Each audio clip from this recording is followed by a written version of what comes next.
मैं पूनम राणा, राष्ट्रीय विकास संगठन की राष्ट्रीय मंत्री। आज मैं नेहा राठौर जी का गाना सुन रही थी। उनके कटु वचन जो बार बार वे फेसबुक पे आके वीडियो बना बना के डाल रही हैं, मैं उनसे पूछना चाहती हूँ कि क्या यही टाइम था 28 लोगों की निर्मम हत्या, जिनकी दुल्हनों की हाथों की मेहंदी भी नहीं छूटी थी, जिनके बच्चे अभी इस लायक नहीं है कि वो घर संभाल लें, तो ऐसे यही मौका मिला था तुम्हें ये गाना बनाने का या पॉपुलर होने का, इंडिया की बुराई करने का, अपने प्रधानमंत्री जी की बुराई करने का, पाकिस्तान में प्रसिद्ध होने का। ठीक है, हम अंधभक्त हैं। ठीक है, हम जो भी तुमने हमें नाम दिया, मोदी जी के जो भी सहयोगी हैं, उन सबको जो भी नाम दिया हम एक्सेप्ट करते हैं। लेकिन मैं तुम्हारे से पूछना चाहती हूँ, आपने कहा कि क्या क्वेश्चन पूछने का हक नहीं है? हाँ है, सभी को है। लेकिन मैं तुम्हारे से पूछना चाहती हूँ, अपने आकाओं से पूछ के बताना कि जब भारत मजबूत था और नेहरू जी का समय था, कमजोर छोटे पाकिस्तान ने पीओके पे कब्जा कैसे कर लिया? मेरा दूसरा सवाल है, 1962 में चीन हमारे साथ सेनाओं को बिना जूतों के, बिना मजबूत हथियारों के लड़ने कैसे भेज दिया और कैसे कई लाख किलोमीटर जमीन पर उन पर कब्जा करवा दिया? फिर आइए 1971 की लड़ाई में। नेहा जी राठौर जी, आप जरूर अपने आकाओं से पूछ के बताना, और अगर आपको ना पता हो तो इतिहास पढ़ लेना कि हमारे मोदी जी ने क्या क्या किया है और तुम्हारे आकाओं ने, उन्होंने क्या क्या किया है। 1971 की लड़ाई में जब हमने पाकिस्तान के 93,000 सैनिकों को बंदी बना लिया था और उन्होंने हमारे कुछ ही सैकड़ों लोगों को बंदी बनाया था, तो तुम्हारे इन आकाओं ने उनके 93,000 कैसे छोड़ दिए? और छोड़ भी दिए तो अपने सैकड़ों की संख्या में जो हमारे लोग थे, वीर सैनिक थे, उन्हें क्यों नहीं छुड़ाया? क्यों आज तक वे उनकी जेलों में रहे? कांग्रेस का इतने लंबे समय तक राज रहा है, तुम्हारे आकाओं का इतने लंबे समय तक राज रहा है, क्यों नहीं छुड़ाए वे हमारे सैकड़ों लोग?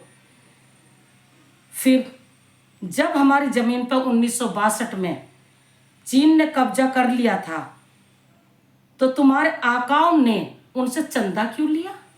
चंदा लेने को क्या एक चीनी देश रह गया था? फिर ये भी सब पूछना, नेहा जी राठौर पूछना, इसमें मैं झूठ पूछ रही हूँ। आपने कहा ना कि क्वेश्चन पूछने का हक है, तो मैं आपसे और आपके आकाओं से पूछने को बोल रही हूँ कि अपने आकाओं से पूछ के बताना। जब चीन के सामने हमारी सेनाएं डटी हुई थी, तब कांग्रेस के राहुल गांधी जी, ये तुम्हारे आका, तुम तो अंधभक्त नहीं हो, हम तो अंधभक्त हैं, तुम्हारी आंखें तो खुली हुई हैं, तो तुम्हारे राहुल गांधी जी गुपचुप वहां अधिकारियों से मीटिंग करने क्यों गए थे? तुम इतनी देश के लिए इतनी बोलने वाली हो, तो बंगाल के ऊपर क्यों चुप बैठी रही थी? बंगाल पे गाना क्यों नहीं बनाया? वहां पर हमारी हिंदुओं की औरतों पर इतने अत्याचार वे, रेप वे, जो वे अपनी गाथाएं बता रही हैं निकल निकल के अमित शाह जी से, जो भी वहां उनसे मिलने जा रहा है उन पे तो आपने गाना भी नहीं बनाया। तो आपकी बोलती बिल्कुल चोंच बंद हुई।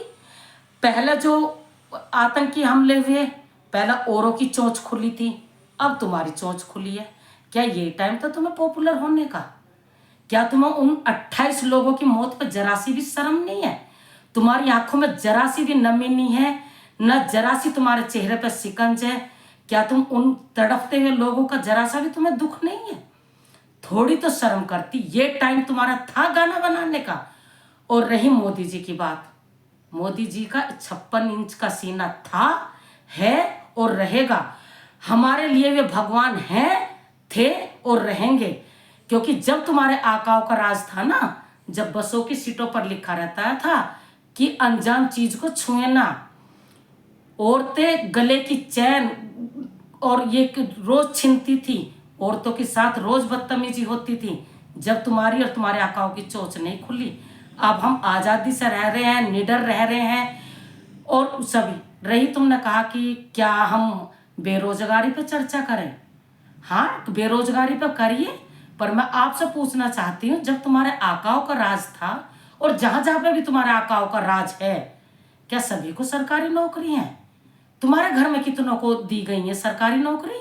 कितने किस किस पोस्ट पे बैठे थे तुम्हारे आकाओं के राज में? प्लीज मुझे जरूर बताना। और अपने आकाओं की भी पिछले क्या क्या काम करे हैं सब पे ध्यान दे लेना। पंडित जवाहरलाल नेहरू जी ने संयुक्त राष्ट्र में लेके गए थे पीओ का मुद्दा। क्यों लेके गए थे? जब कश्मीर हमारे सैनिकों ने जीत लिया था, हमारे सैनिक जीतते हुए जा रहे थे, तो तुम्हारे आका ने, पंडित जवाहरलाल नेहरू जी ने और इंदिरा गांधी जी के टाइम पे क्यों जीता जिताया छोड़ देते थे? ये पूछना अपने आका से। अभी राहुल गांधी जी भी हैं और सोनिया जी भी हैं। इसी के साथ मैं अपनी वाणी को विराम देती हूँ। नमस्कार।